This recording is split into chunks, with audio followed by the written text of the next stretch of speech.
It's Tuesday, August 22. In the headlines, Labour Minister investigates as some Canadian farm workers have been sent home. In business news, Bank of Jamaica says financial market is stable. Regionally, in the Bahamas, possible cabinet shuffle. Internationally, South Africa Brics Summit considering expansion. And in sports, Jamaica cops silver and bronze at World Athletics Championships. This is the news on PBC Jamaica. I'm Simone Absalom Gale.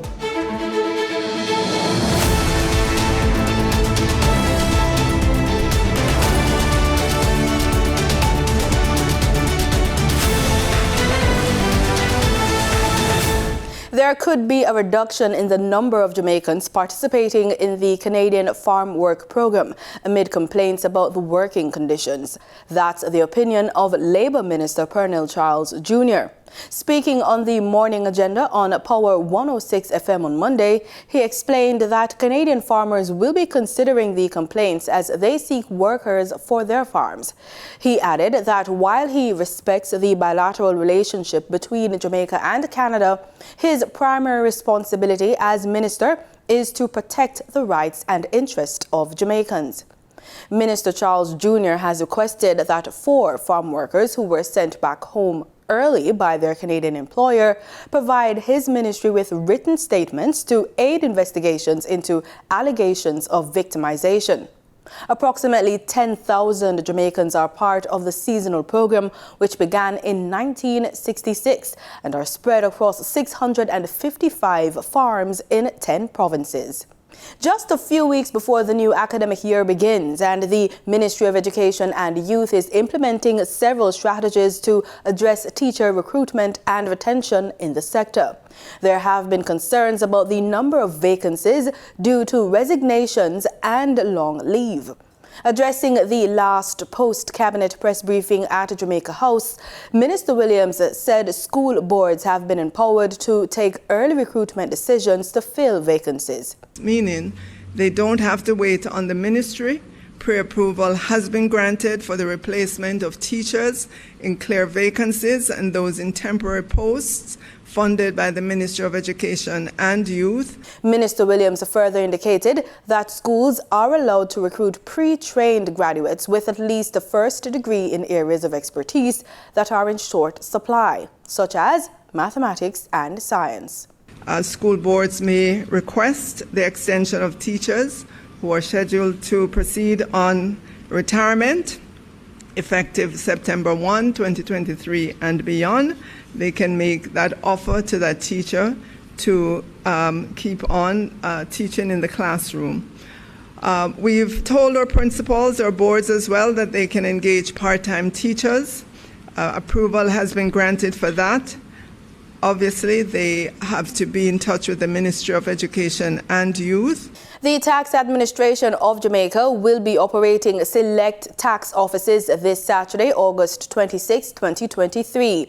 TAJ, in a release, says the Constant Spring office in St. Andrew and its offices in Montego Bay, Freeport will be open. Its offices in Mandeville, Savannah Lamar and St. Anne will be open this Saturday as well. Its services will be available from 10 a.m. to 2 p.m. The TAJ says the Portmore Tax Office will continue its usual weekly Saturday operations with adjusted business hours 9 a.m. to 2 p.m. More Jamaicans will have access to prosthetic limbs with the launch of the government's New Limb, New Life initiative. Minister of Health and Wellness, Dr. Christopher Tufton, signed a memorandum of understanding with Minister of Labour and Social Security Pernell Charles Jr. at the last post-cabinet press brief inside the press room at Jamaica House. The joint venture was first announced during Minister Tufton's sectoral presentation in Parliament on May 3. We announced a $50 million Jamaican dollar subsidy, which will be supported through our compassionate care program. And that process has begun in that a number of persons have been inquiring, have signed up. They work primarily with the Sir John Golding Institute, which is the facility that deals with trauma related to limb loss. The health minister says his ministry will not determine the beneficiaries. We'll hand that over to the Disabilities Association through the Ministry of Labour. because they currently have a database, and that database is a revolving base. That's where persons with disabilities go. Dr. Tufton explains that from a public health perspective, over 80% of persons who become disabled do so due to illness. It's actually linked primarily to diabetes, which is brought on sometimes by various other things, hypertension and so on. So lifestyle, circulation issues because you have diabetes. So that's a major health concern. As parts of the world experience record-breaking temperatures, we must learn how heat harms us, who is at risk, and what you can do to protect yourself. Here's more from the World Health Organization's Science in 5.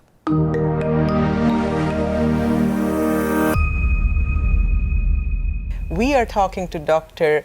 Joy Shoemake-Guillemot. Welcome, Joy. Joy, talk to us about how heat harms us. Well, when we're exposed to hot temperatures for too long, the body is naturally going to want to try it and cool itself. And so it's going to kick into a biological process where the skin is going to send a signal to the brain to dilate the blood vessels and try to get rid of this excess heat. And if that doesn't work, then the body is going to start sweating. And if that doesn't help enough, well, your temperature's going to continue to rise. And with an increasing internal temperature, then you're going to start to experience symptoms of heat exhaustion. You're going to feel weak. You're going to get dizzy. You may have headaches, and you may even feel nauseous. So unfortunately, there are limits to how fast and how much your body can actually cool itself. There is a certain point that it actually can become overwhelmed. And this is where the state of heat exhaustion can advance to become heat stroke, which is a medical condition that requires immediate medical intervention to cool the body. So, Joy, we know that the older people and younger infants are especially vulnerable, but actually we are all at risk, right? So talk to us about who all is at risk from extreme heat.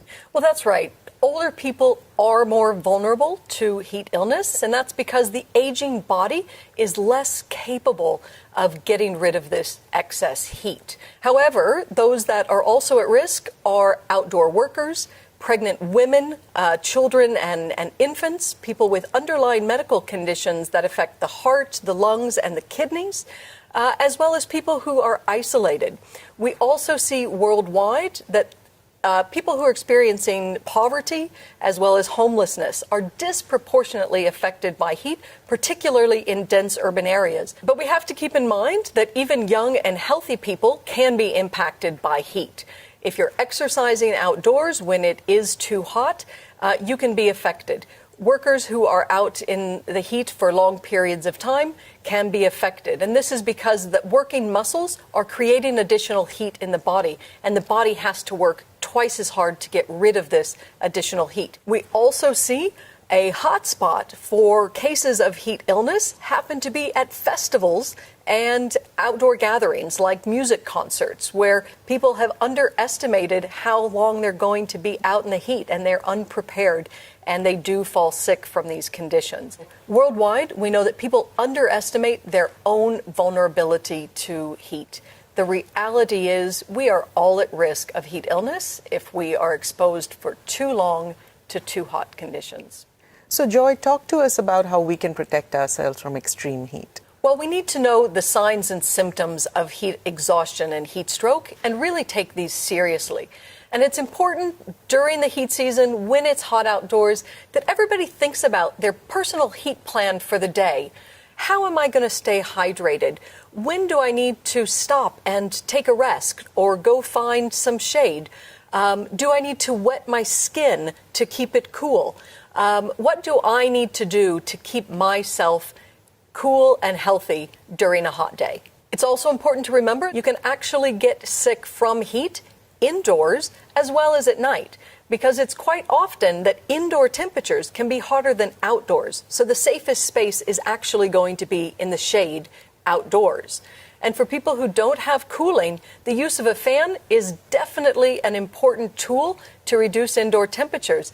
except in really hot conditions, when it's over 40 degrees, 104 degrees Fahrenheit, then using a fan can actually make things worse and can accelerate heating in the body instead of cooling it down. It's also really important to check on others. Make a phone call to people who are vulnerable and make sure they have what they need. Make sure that children are hydrated and taking rest when they're playing outdoors. Make sure that infants in baby strollers are actually covered with a wet cloth so that the temperatures aren't becoming too hot and overexposing them. The good news in all of this is that heat-related illness and death is preventable. If people are aware of the signs, they know that they're vulnerable, and they know the good behaviors and actions that they can take to keep themselves safe and healthy when it's hot outdoors. In the business report, we have news from the Bank of Jamaica's quarterly press brief, plus your usual market updates from Danita Rodney.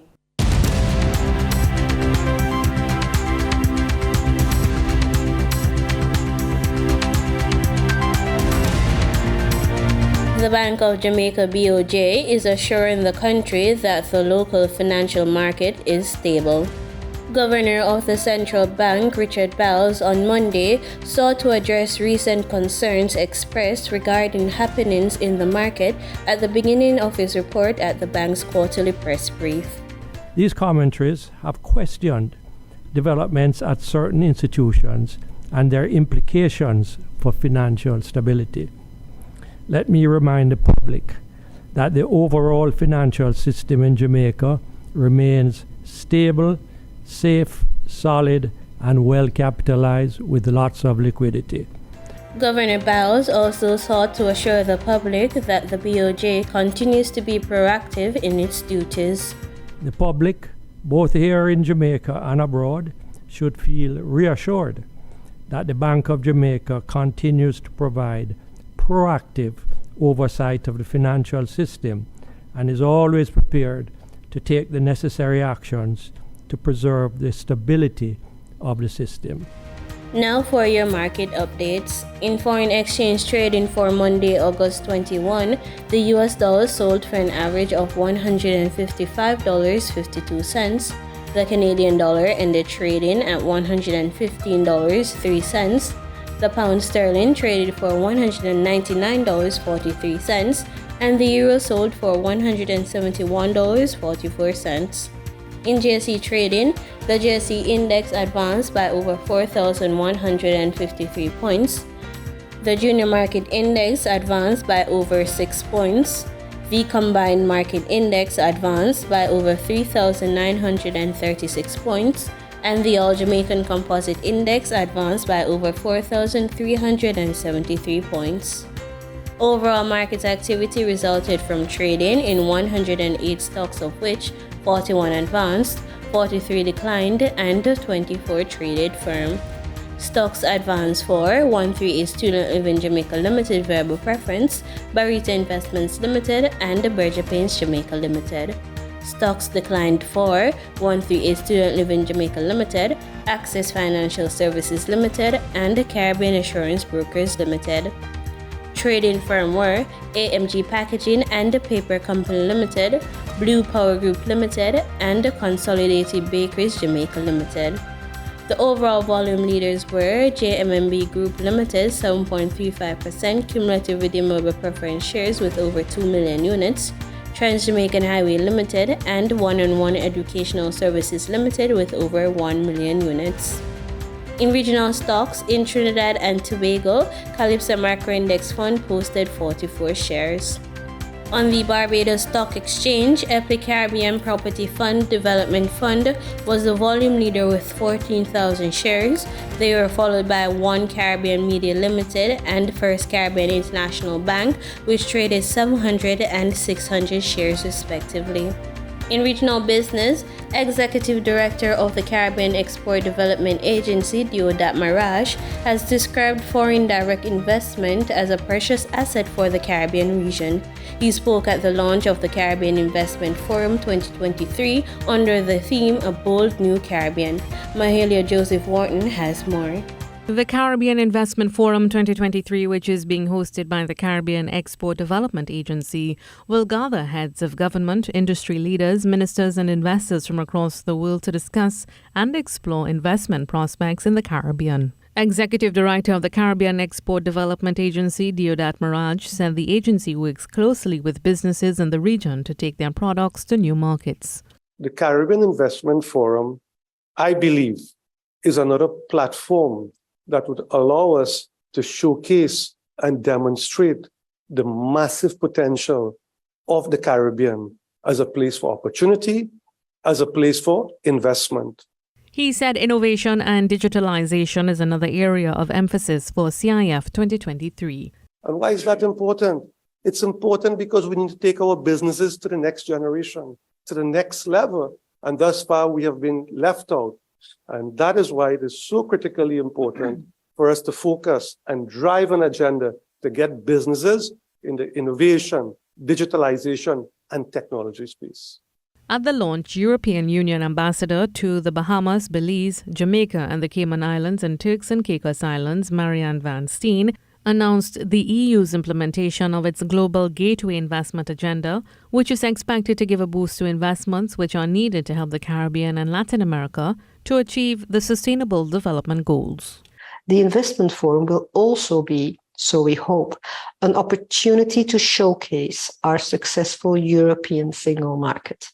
This market ensures the free movement of goods, services, capital, and persons for over 450 million citizens. And that single market is accessible to the Caribbean countries through a free trade agreement. The forum aims to showcase the Caribbean's potential as a hub for sustainable development, innovation, and economic growth. Mahalia Joseph Wharton, TTT News.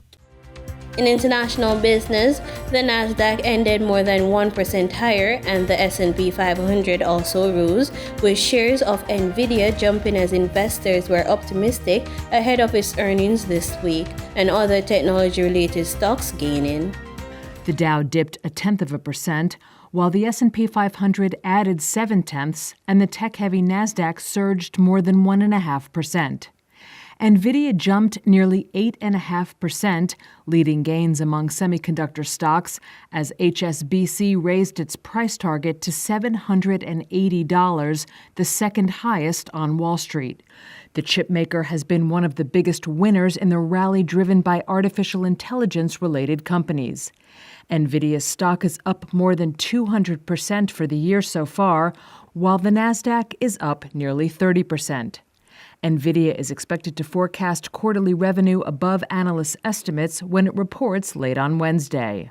In market data for oil prices were little changed as investors remained downbeat on China's economic malaise, hobbling demand from the world's top crude importer, limiting the impact of supply cuts. Brent crude was down 29 cents at $84.17, while West Texas Intermediate crude slipped 22 cents to $79.90 a barrel. And that was the business report on PBCJ. I'm Danita Rodney. In regional news, in Barbados, Minister of Labour Colin Jordan says he will be recommending the introduction of a 6-month period of parental leave to Cabinet. He says relevant studies and assessments have been completed. Minister Jordan also assessed the current climate of industrial relations in Barbados. He discussed the issues in an interview on the Public Affairs program One on One. We are looking at adding at least 1 month. So we go to 4 months. Right. So a month for paternity, 3 months for maternity. But we're also looking at increasing maternity by a month. Now, all these things cost. One of the suggestions that we are now considering is the possibility of even going to 6 months of a total parental leave. Total parental leave. Yes. Now, that is based on the recommendations that have come to me. So I have not yet gone to the Cabinet because I'm working through to decide what I will propose to the Cabinet for Cabinet to consider. There needs to be more dialogue between management of organizations and workers in the organization. A lot of the issues that end up coming to the Labor Department, that end up coming to me, and I have to deal with these from time to time. The public doesn't see all the things that I'm involved in. So sometimes people believe that, the Minister of Labour, what's the Minister of Labour doing? Every time I put out a fire, I'm not going to the public, because not every fire everybody needs to know about. You deal with issues and you try to resolve issues. Many of the issues that come to us stem, in my view, from a breakdown in communication. In the Bahamas, amidst possible talks of a cabinet reshuffle, Prime Minister Philip Davis says there has been discussions about the way forward. More from our news. On August 14, Governor General Sir Cornelius Smith, acting on the advice of the Prime Minister, prorogued Parliament. The new session will begin on October 4th. Currently, Davis's cabinet is made up of 21 members. The Prime Minister was asked if there will be a reshuffling of his cabinet. This was his response. Cabinet is an institution that carries with it collective responsibility. Where a person is in that cabinet does not take away from that. It does not take away from that. So that we have collective responsibility. We are at just near the halfway. I call this my halfway point before we move into what I call election mode. And we are thinking of what we are talking together as ministers to determine how best each one of us may better serve. Guyana is providing much needed assistance to Trinidad and Tobago as it revives its rice industry. And while this new cooperation unfolds, Guyana's Agriculture Minister Zulfikar Mustafa told reporters the two countries are inching closer to a resolution on the long-standing honey export challenge. Rice is one of Guyana's major agricultural products, and now the South American nation is helping Trinidad and Tobago revive its own rice industry. This is according to Agriculture Minister Zulfikar Mustafa, who spoke to reporters on Friday. We are already working with them to start. Trinidad used to plant rice before. So we are working with them. We have supplied them seed paddy the other day. We have some technical people working along with their technical people. So they have started the replanting of rice in Trinidad and Tobago. Do you think that might present any competition for our rice? Not really, because they normally might use it for consumption. But there are demand now for rice in the region and in the world too, because India would have withdrawn a lot of rice from the world market. So there are a lot of markets now coming up for rice. Guyana's support for rice production in Trinidad is just one part of a wider Caribbean goal of increasing food production in countries to slash an enormous food import bill. Increasing the trade of food within the region is also a key component of the ambitious food plan that is led by Guyana. And Mustafa said that as Guyana supports Trinidad's rice production goals, the two countries continue to hammer out prevailing issues that constrain the export of honey. That matter has been under discussion, and I'm hoping that we can continue discussion with it. Not only Guyana has that problem, a number of other countries. It started with Grenada and so.